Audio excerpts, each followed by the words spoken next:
Mana sih itu? Putri sini. Situ sini. Yang keluarga sini. Si Akmal sini.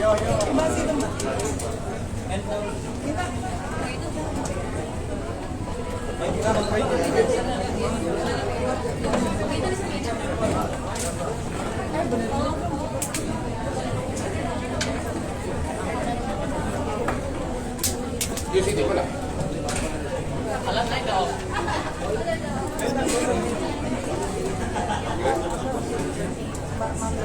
Mana lihat lah.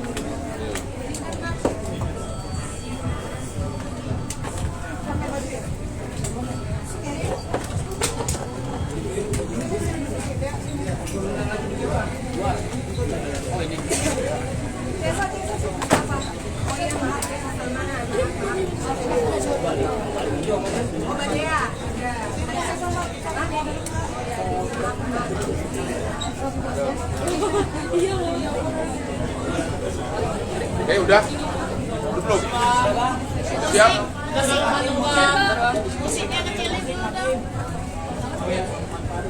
Sudah siap? Oke, selamat siang semuanya. Saya di sini dengan tim Hotman 911 yang ini adalah semua tim pengacaranya. Ya ada Putri, ada Intan, ada Saskia, pokoknya ada semua di situ ya.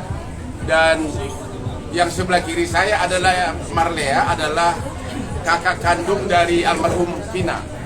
Ya, kakak kandung dari almarhum Vina.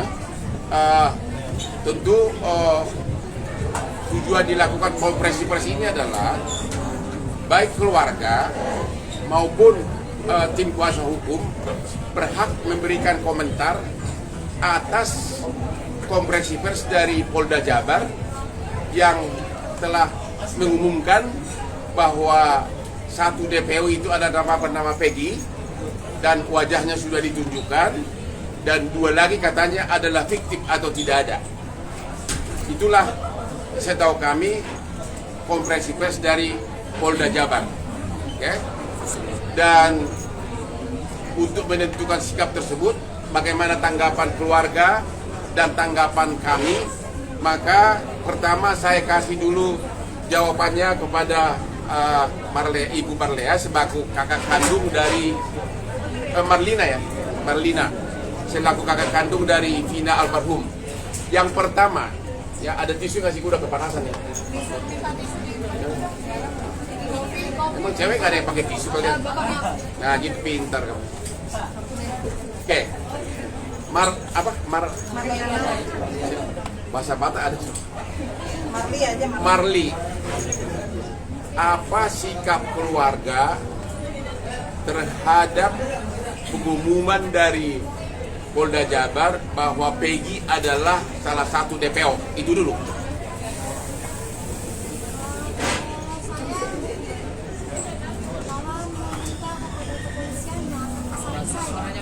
Gimana? Gak ada mic ya? Gimana?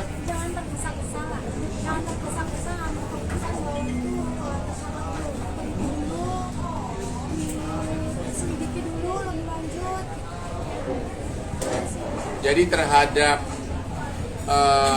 DPO yang katanya sudah tertangkap bernama Peggy, sikap keluarga adalah jangan Polda Jabar agar jangan bikin tergesa-gesa membuat keputusan bahwa dia adalah pelaku, begitu. Oke, sebagai tambahan, kami mendapat informasi bahwa 6 dari terpidana ini sudah di BAP lagi oleh Polda Jabar dalam minggu-minggu terakhir ini. Ternyata katanya 5 terpidana ini mengatakan bukan Peggy pelaku yang DPO, hanya 1 yang mengakui. Jadi 5 lawan 1. 5 terpidana ini mengatakan di BAP bahwa bukan Peggy pelakunya yang DPO, sedangkan 1 mengakui. Jadi 5 lawan 1. Itu terhadap Peggy, ya. Jadi terhadap Peggy, keluarga mengatakan agar Polda Jabar jangan dulu terburu-buru mengambil keputusan bahwa Peggy adalah yang pelaku DPO. Sekarang bagaimana sikap keluarga terhadap 2 pelaku DPO yang katanya adalah fiktif? Sangat kaget dengannya ya.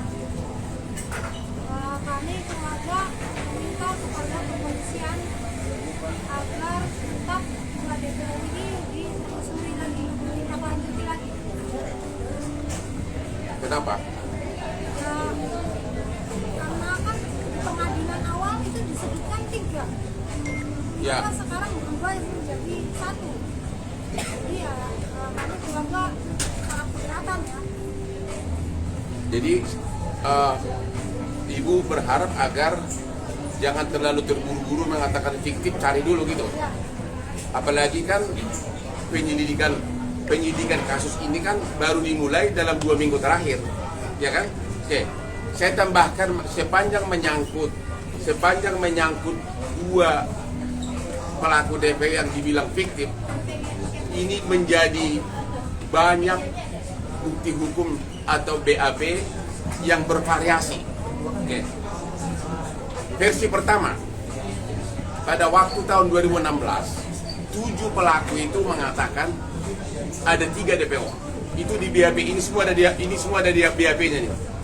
Bahkan diuraikan semua jenis motornya, perbuatan apa yang mereka lakukan, dan cara memerkosanya. 7 DPO itu menerangkan bahwa kami melakukan bersama-sama. Jadi secara pidana ini adalah perbuatan bersama. Ya, itu BAP versi pertama. BAP versi kedua, tiba-tiba 7 pelaku ini katanya atas saran orang tertentu mencabut semua isi BAP-nya. Itu versi kedua. Versi ketiga, jaksa tetap mengatakan di dalam surat dakwaan bahwa ada 7 pelaku, ada 8 pelaku dengan 3 DPO. Nanti aja itu, aduh kok pamer dulu. Ya, itu di surat dakwaan ada begitu. Yang keempat, di surat tuntutan pun jaksa mengatakan ada 8 pelaku sama 3 DPO. Ya, itu sudah 4 versi. Versi kelima, di fakta persidangan pun temuan hakim dalam putusannya menyebutkan bahwa 8 pelaku 3 DPO. Bahkan di putusan akhir, dari bagian akhir dari putusan, hakim mengatakan ada 3 DPO. Putusan itu sudah inkrah, sudah final, sudah binding. Artinya apa? Ada 6 versi yang semuanya tiba-tiba kemudian oleh penyidik dikatakan itu semua tidak benar. Yang benar adalah fiktif. Jadi yang mana yang berlaku? Apakah putusan pengadilan yang sudah berkekuatan hukum tetap, atau hanya penyidikan dalam kurang lebih 2 minggu oleh penyidik? Ini semua putusannya, ini putusannya ini semua. Di bagian akhir dari putusan itu jelas-jelas disebutkan ada 3 DPO. Di dalam pertimbangan hukum juga ada 3 DPO. Di dalam surat tuntutan ada 3 DPO. Di dalam surat dakwaan ada 3 DPO. Di dalam BAP ada 3 DPO. Keterangan dari 8 terdakwa pun mengatakan ada 3 DPO. Sekarang hanya dalam waktu 2 minggu dirubah dengan mengatakan itu fiktif. Jadi prinsipnya keluarga korban maupun kuasa hukum menolak pernyataan dari penyidik Polda Jabar yang menyatakan bahwa 2 DPO tersebut adalah fiktif. Terlalu cepat untuk mengatakan itu. Kalau dikatakan belum tertangkap, kita masih bisa maklumin. Tapi kalau disebutkan fiktif itu terlalu cepat. Terus apa artinya putusan pengadilan yang judulnya demi keadilan berdasarkan ketuhanan yang Maha Esa? Sedangkan mengenai Peggy, tadi keluarga mengatakan periksa dulu. Karena apa? Peggy ini ditetapkan sebagai tersangka DPO. Sudah di BAP 6 orang dari terpidana. 5 menyatakan tidak.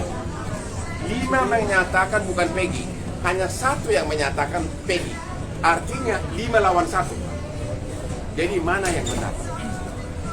Itulah inti dari konferensi pers hari ini untuk menentukan sikap dari keluarga dan kuasa hukum atas perkembangan kasus Vina Cirebon. Ada yang ditambahkan? Ya, intinya untuk kepolisian Polda Jabar, kami selaku kuasa hukum jangan terlalu tergesa-gesa menetapkan apa yang seharusnya diperiksa terlebih dahulu. Karena ini kan sudah 8 tahun tidak pernah diproses ya, tidak pernah diselidiki lagi, dan ini baru diselidiki kembali dalam waktu yang singkat sudah bisa menetapkan 1 tersangka, kemudian bisa menetapkan 2 lagi tidak ada. Kami sangat berharap sekali untuk benar-benar diselidiki lagi apakah benar atau tidak pelakunya, ataukah memang ada atau tidak gitu. Jadi kita juga tidak bertanya-tanya gitu sebabnya, alasannya apa. Oke, itu inti pokoknya. Singkat, kalau ada pertanyaan silakan. Bang, Ya. atau Mas TV, Bang. Jadi kalau merespon dari pernyataan keluarga dan teman-teman kuasa hukum, apakah bisa dikatakan sama seperti banyak orang yang juga menilai penangkapan Peggy ini salah tangkap? Apakah itu bisa dikatakan begitu? Atau ada hukum acara pidana yang tampaknya tidak dijalankan oleh kepolisian soal penetapan Peggy sebagai tersangka dan menghilangkan 2 DPO lainnya oleh Polda Jawa Barat? Oke, kalau kami mengatakan bukti hukumnya belum begitu kuat untuk menyatakan Peggy ini sebagai tersangka DPO. Kenapa? Karena 5 dari terpidana yang sama-sama mengaku melakukan tidak membantah Peggy terlibat. Jadi 6 orang terpidana itu sudah di BAP dalam minggu-minggu ini. BAP baru ya. 5 mengatakan Peggy tidak terlibat, hanya 1 yang mengatakan terlibat. Ya, itu dia. Terhadap Peggy belum ada jawaban yang pasti. Itu jawaban kami. Masih perlu diselidiki lebih lanjut. Ya, belum bisa disebutkan total salah tangkap atau memang itu orangnya. Tapi dari segi hukum pembuktiannya masih sangat lemah. Apalagi 5 terpidana mengatakan Peggy ini tidak terlibat. Itu jawabannya. Bakal ada koordinasi lebih lanjut nggak dengan Polda Jawa Barat dan tim hukum keluarga kita ini? Ya, kita selalu ini loh. Kita itu kan menghimbau agar jangan tergesa-gesa. Ini mulai viral kan sesudah kasus ini diviralkan oleh Hotman 911. Barulah mulai yaitu sekitar tanggal 20-an. Barulah mulai Polda Jabar bergerak. Kok hasil persidangan berbulan-bulan sudah ada putusan mengatakan bahwa ada 3 DPO, tiba-tiba dengan penyidikan kurang dari 2 minggu, tiba-tiba disebutkan itu fiktif gitu loh, yang 2 DPO. Itu yang kita tidak, keluarga maupun kuasa hukum belum bisa terima. Ya, silakan. Berarti harus ada transparansi hukum ya, Bang? Lalu, Harus ada transparansi hukum terhadap kasus ini, Pak. apa? Transparansi hukum. Transparansi. Ya justru itulah transparansi hukum.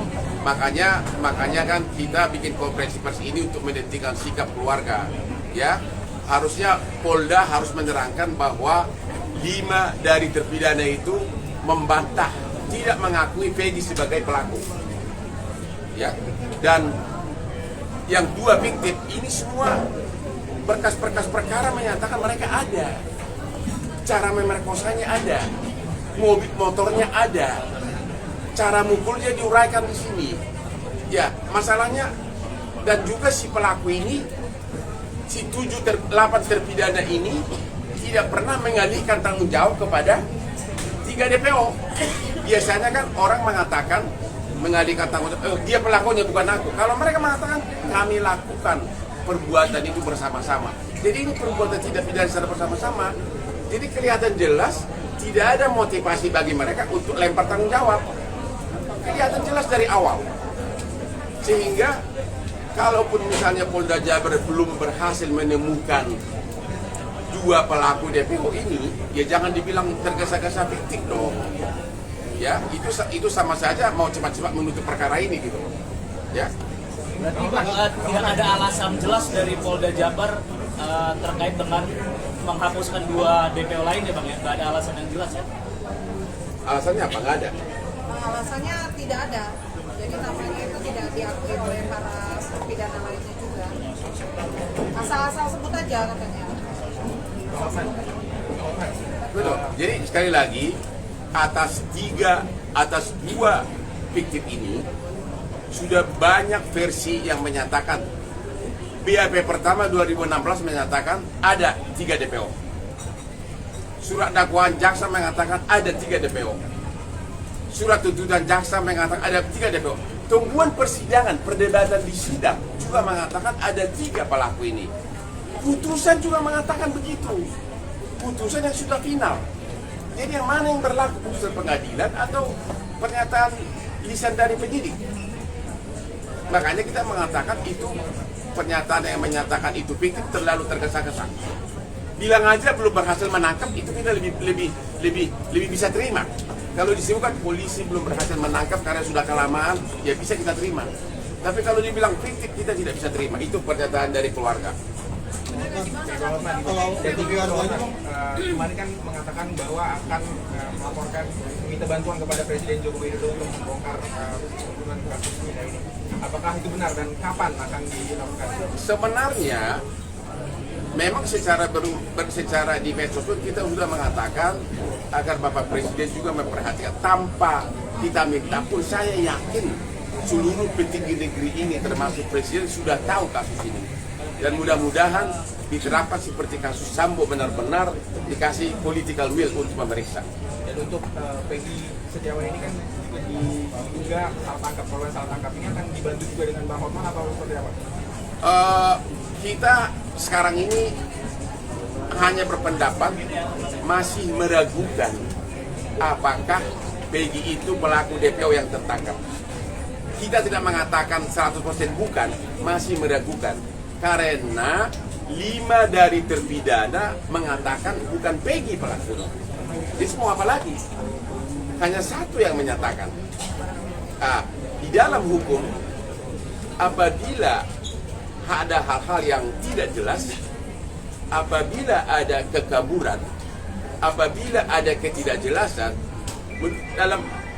dalam prinsip hukum adalah harus dibebaskan orang yang belum pasti bersalah.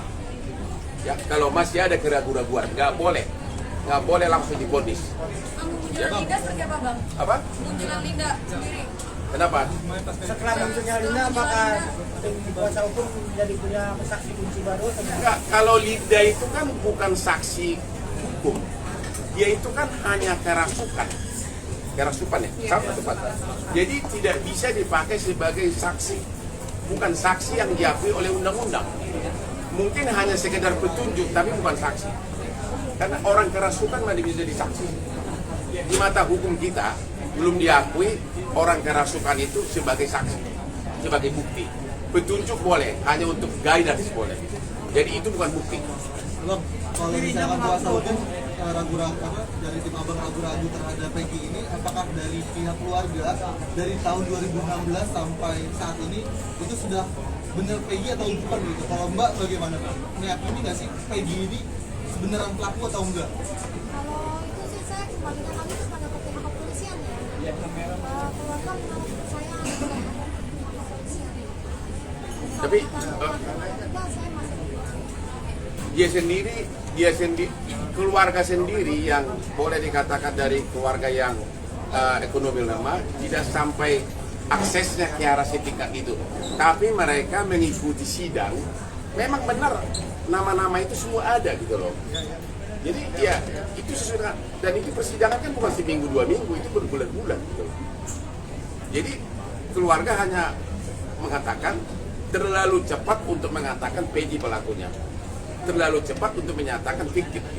Itu aja. Karena baru kasus ini kan baru 2 minggu dibuka lagi setelah 8 tahun tidur. Ya. Benar nggak sih kalau salah satu pelakunya memang ada? Apa? Benar nggak sih ada isu bahwa salah satu pelakunya ada orang kuat di belakangnya, itu kuasa pejabat, seperti apa sih? Di medsos begitu, tapi kita nggak bisa komentar apapun. Di medsos begitu, tapi kita nggak bisa komentar apapun. Bang, ngebuat clear Bang, ini maksudnya yang 5 dari terpidana itu menyatakan itu bukan Peggy pelakunya. Jadi gini, maksudnya orangnya itu bukan Peggy atau memang Peggy tidak terlibat Bang? Maksudnya penjelasan lebih seperti apa Bang? waktu itu apa saja Pak? Pelakunya atau bukan? Yang mana? Jadi gini, Ya, yang sebentar. Untuk sesudah penyidik, sesudah kasus ini dibuka lagi, 6 terpidana di BAP lagi oleh Polda. Okay? 5 lawan 1 suara. 5 suara itu kan kau yang berhubungan dengan Polda. 5 kata itu pelakunya atau bukan itu Peggy? Apa jawabannya? Bukan pelakunya. Bukan pelakunya. Peggy bukan pelaku. Ya. Peggy bukan pelaku kata 5 terpidana. 1 mengatakan iya, jadi 5 lawan 1. Sementara yang fiktif mengatakan apa? Yang fiktif itu asal sebut aja. Mereka mengatakan asal sebutkan aja dulu. Tapi di BAB semuanya jelas. Motornya apa, siapa bonceng siapa, cara merkosanya apa, diuraikan, dan itu berbulan-bulan sama persidangan diakui. Jadi ini benar-benar intinya terlalu prematur penyidik Polda Jabar mengatakan itu adalah fiktif. 5 terpidana itu siapa-siapa aja bilang kalau dia bukan Nama terpidana? kita nggak boleh sebutkan, ya tapi ada satu yang mengatakan iya. Bang Hotman, Bang, izin Bang, dari respon kemarin ada satu yang menarik bahwa motor yang digunakan oleh Peggy Setiawan itu sampai sekarang belum ditemukan. Jadi polisi hanya berdasarkan pada foto dan surat-surat kendaraan yang dimiliki oleh Peggy. Nah, tanggapan Bang Hotman gimana Bang? Kau yang jawab. Barang bukti sepeda motor. Ya. Itu dari siapa statementnya? Polisi Bang. Ya, kalau yang kami ketahui kan saat itu sepeda motornya sudah disita.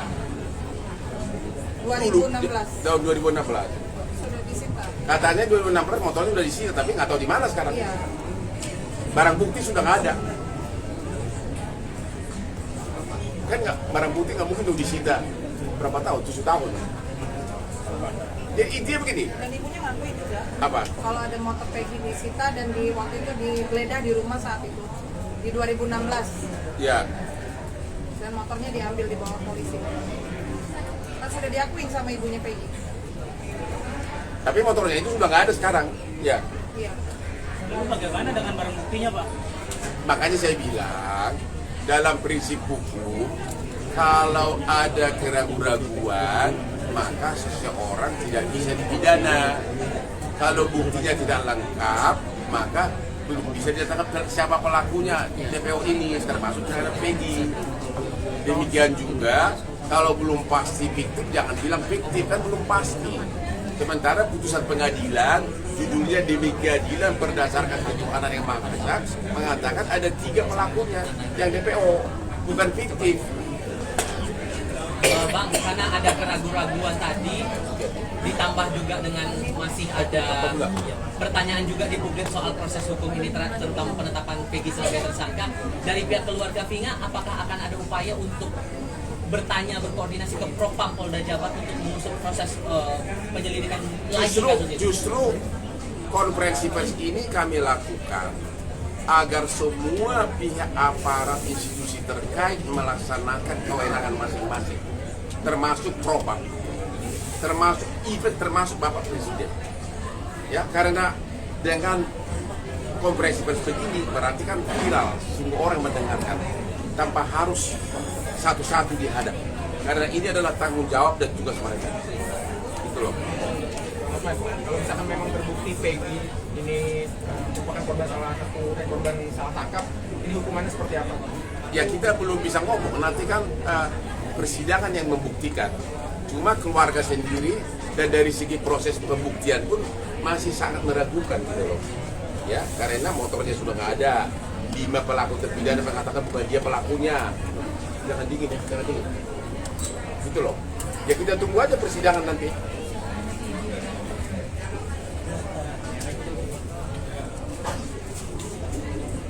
Apalagi pertanyaannya? Pak tadi kan sempat ada kekaburan soal Peggy ini, yang penangkapan Peggy ini, Bang. Berarti tadi menyarankan untuk Peggy ini karena memang masih belum kuat terkait dengan bukti yang didapat oleh kepolisian, berarti diharapkan dibebaskan terlebih dahulu, Bang. Ya kalau buktinya tidak cukup, memang belum waktunya untuk ditahan. Apalagi 5 dari pelaku itu menyatakan bukan dia pelakunya. Itu loh. Dan saya belum yakin ada saksi yang memihak langsung dia melakukan itu. Selain hanya 1 orang itu yang mengaku. Tuh. Jadi intinya buktinya masih ragu-ragu.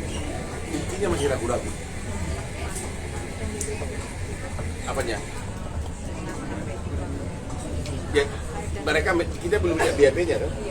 Ya, ada saksi lain katanya AF dan Dede yang mengatakan Peggy, tapi kita belum tahu detail dia punya kesaksian gimana, apakah dia lihat atau tidak. Ya, jadi tujuan konferensi pers kali ini adalah agar publik tahu bagaimana sikap keluarga dan kuasa hukum. Intinya terlalu terburu-buru untuk menyatakan Peggy adalah pelaku DPO dan terlalu terburu-buru untuk menyatakan 2 pelaku DPO itu adalah fiktif. Sementara penyidikan baru kurang lebih dari 2 minggu penyidikan ulang, padahal proses persidangan sudah berlangsung lama dan semuanya menyatakan ada 3 pelaku DPO. Bang, terkait yang kemarin abang posting si Linda kerasukan terus menyebut nama Mel, apakah itu ada informasi? Coba kau yang ngomong.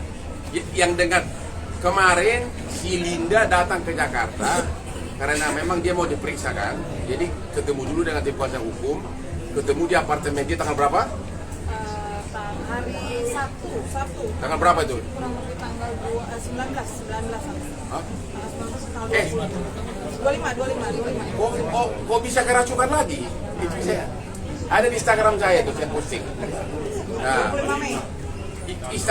kerasukan lagi masuk. Kok bisa juga ya, ikutin udah 8 tahun sampai nyebrang jalan tol itunya almarhum.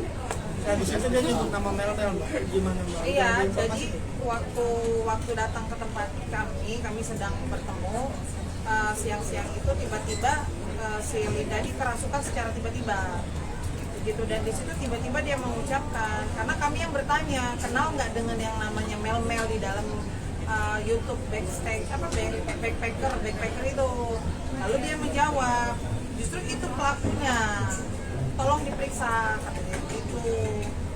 Hanya itu aja, kami juga belum tahu Mel itu siapa, kita belum tahu, hanya mengatakan hal tersebut. Tapi banyak yang meragukan soal Linda, seperti apa mungkin tanggapannya? Kalau meragukan ya sah-sah saja kan, itu kan kita hadirkan karena memang Linda saat itu yang kerasukan dan dia dimintai keterangan.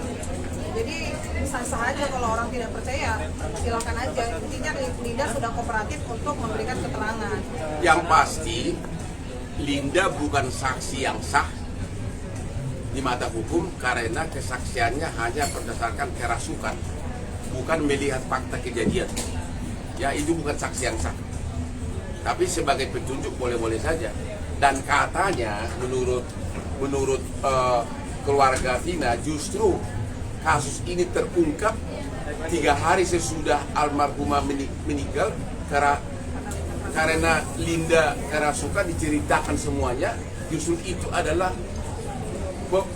petunjuk sehingga akhirnya polisi merubah dari kecelakaan menjadi penganiayaan gara-gara celotehan dari yang si Linda di waktu kerasukan. Jadi biar gimana pun ada jasanya juga kerasukannya itu. Baik dong, benar kan? Karena benar nggak? Coba ceritakan dulu. Kenapa tiba-tiba semula kan di awalnya kasus ini dianggap sebagai kecelakaan? Coba ceritakan dulu kenapa. Terus berubah lagi coba. Awalnya kecelakaan, terus 3 hari saya ngambil HP adik saya itu ya, HP sama motor itu posisi itu, terus HP sama motor utuh tidak rusak. enggak.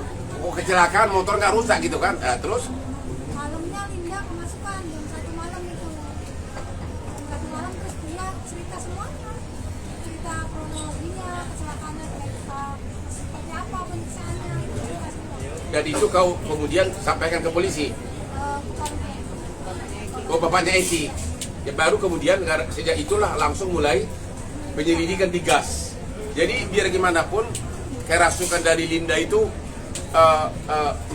adalah sangat berjasa dalam kasus ini. Ya, yang saya agak sedikit pertanyakan besar-besaran adalah saya sudah berulang-ulang posting di IG kepada bapaknya Eki, bapaknya Eki yang almarhum yang laki yang meninggal, yang bapaknya adalah Kapolsek. Boleh nggak kami komunikasi dengan Pak Rudi agar kita, karena bapaknya dari awal ikut menyelidiki kasus ini, tapi sampai hari ini bapaknya tidak mau komunikasi dengan kita.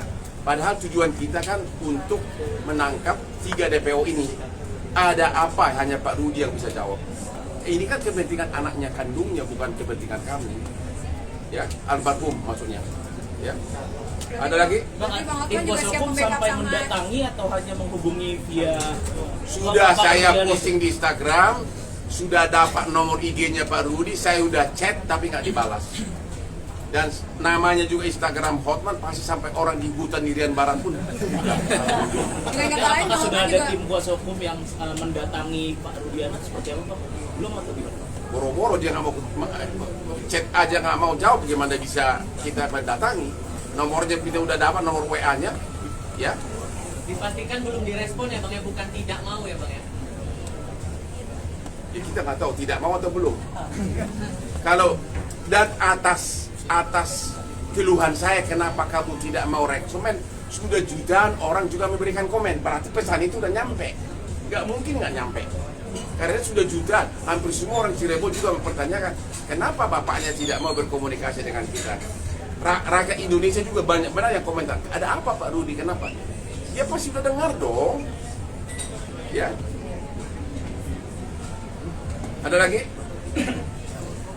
Oke, yang terakhir ada satu di sini, mana anak ada ini yang dituduh anak bupati, wakil bupati Cirebon. Ini istri wakil bupatinya ada nih. Ya, mana Bu Ayu nih? Mana?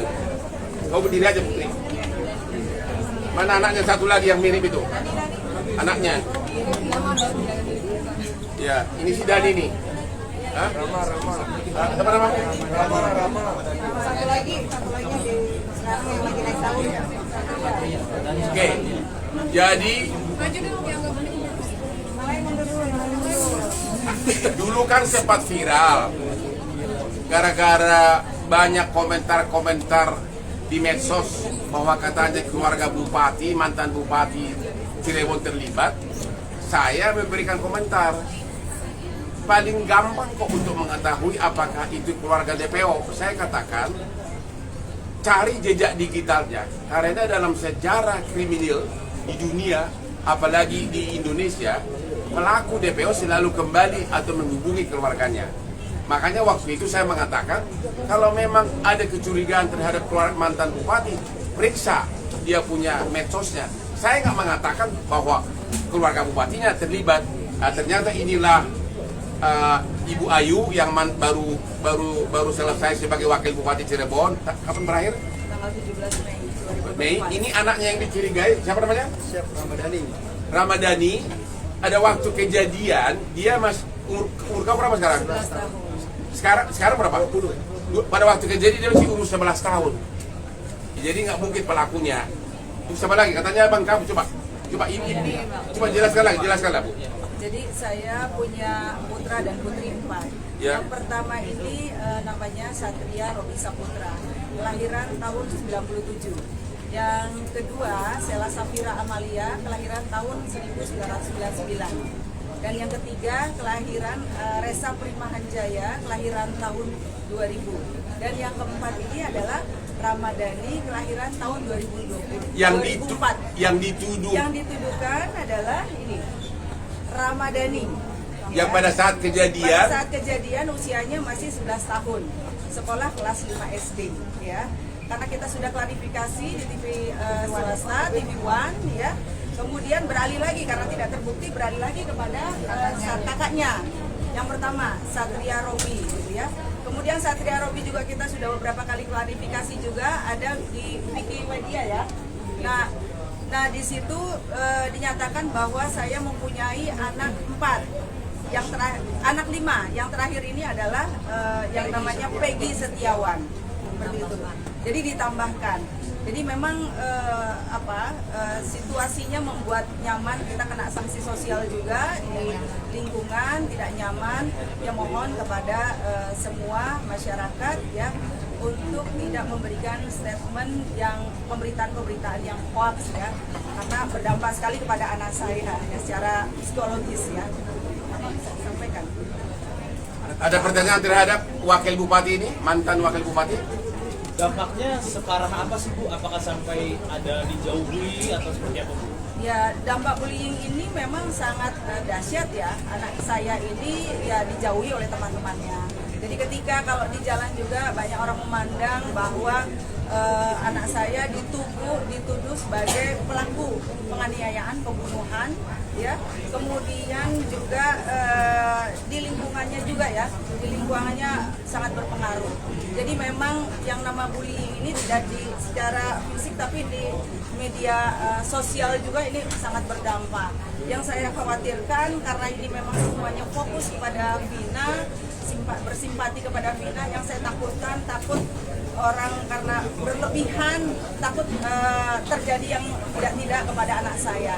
Ya mudah-mudahan dengan klarifikasi dengan Bang Hotman, dengan para pengacara juga di sini, ini menjadi terang benderang, dan yang saya inginkan juga dari keluarga Vina juga supaya mendapatkan keadilan.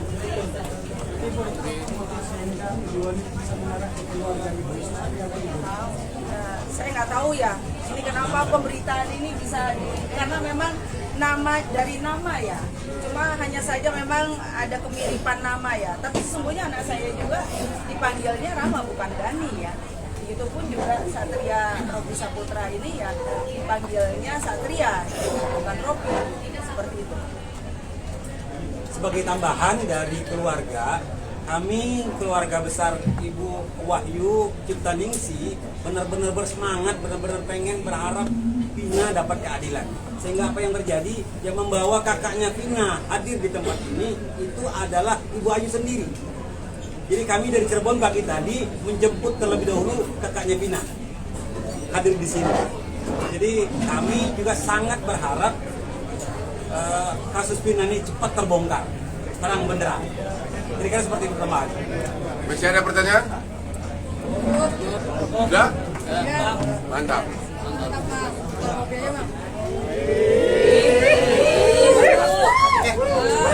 Awas soal pelajaran lagi ya. Saya nggak dilap ini.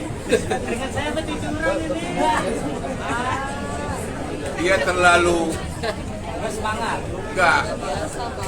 Aspri saya kan 314. Dia selalu berusaha masuk tapi ya masih belum lolos. Ya. Kira-kira begitu informasinya. Jadi agar kami sebagai kuasa hukum tentu harus menentukan sikap.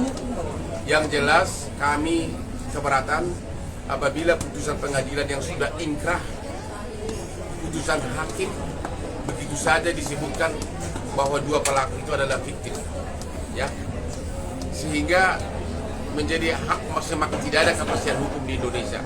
Demikian. Lagi udah? Thank you.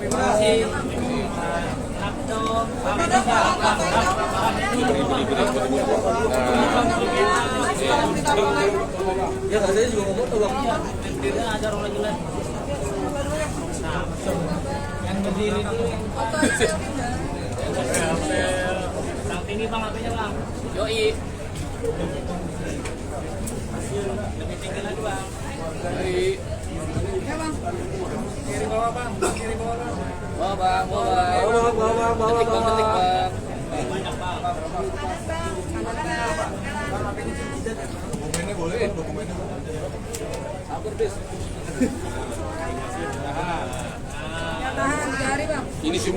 Ini semua BAP yang menyatakan ada 3 pelaku DPO dari 7 terpidana. Ini putusan pengadilan yang menyatakan ada 3 pelaku DPO. Surat dakwaan, tuntutan jaksa, fakta persidangan, pembicaraan di persidangan, bahkan di amar putusan dari hakim menyatakan ada 3 pelaku DPO. Jadi ini adalah perbuatan bersama. Dan dari awal penyidikan, pelaku itu tidak ada kelihatan motivasi untuk mengalihkan tanggung jawab kepada ketiga pelaku DPO. Dia mengatakan kami lakukan itu bersama, dan sekarang kan ternyata hanya 2 yang dianggap meleset. Jadi motivasi apa dia mengarahkan ke nama itu? Saya nggak melihat ada motivasi. Oke. Kopi.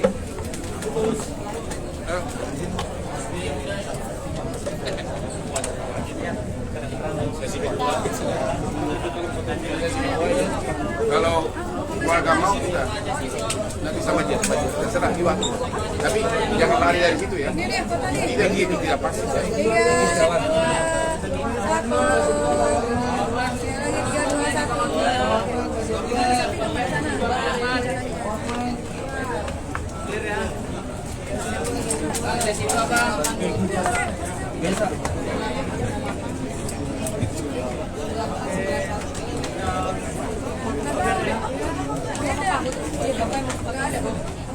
Apa lagi? Tadi yang anak-anak artikel yang pada Udah silakan apa lagi?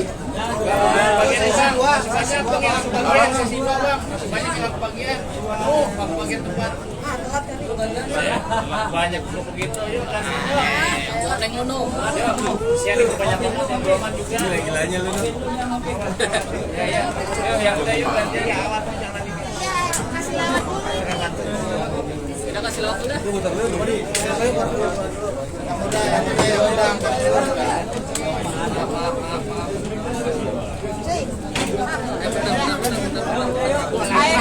Pak Eri cabut dulu Pak Eri.